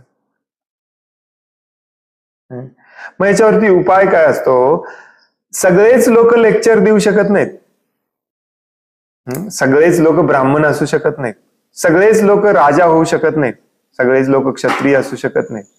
90%, 95% जनता ही क्षुद्र असते. आणि कलियुगामध्ये तर 100% सगळे शूद्रच असतात.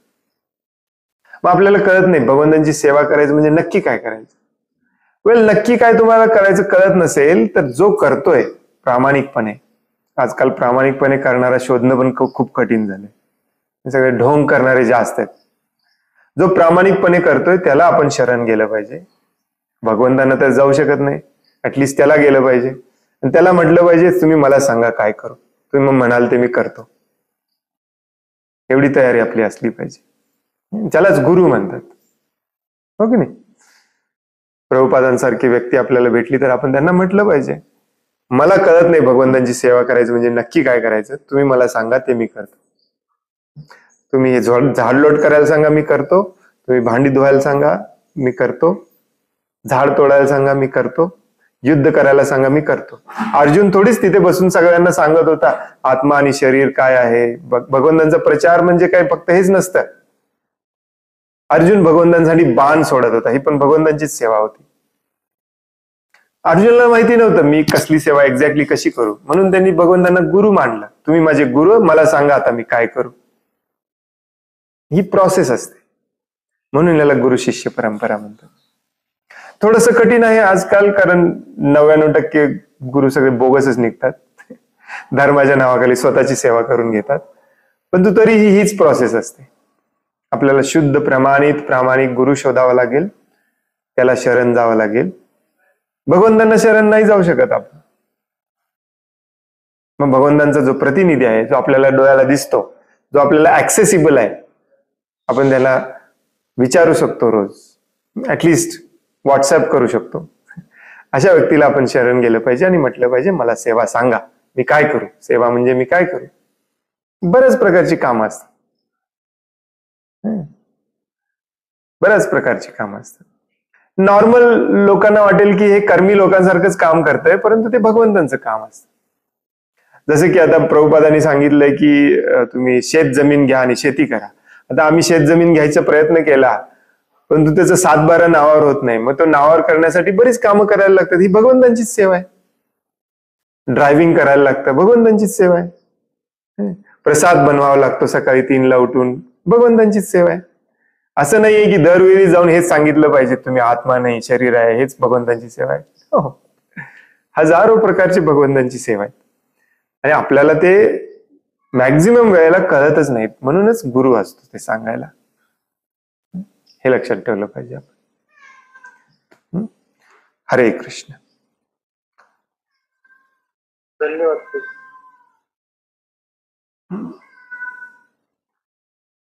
खूप खूप धन्यवाद. वांछा कल्पतरुभयश्च कृपा सिंधुभ्य एव च पतितानां पावनेभ्यो वैष्णवेभ्यो नमो नमः. अनंत कोटि वैष्णव वृंद की जय. वैष्णव ठाकुर शिल प्रभुपाद की जय. भगवद गीता जशी आहे तशी की जय. हरे कृष्ण.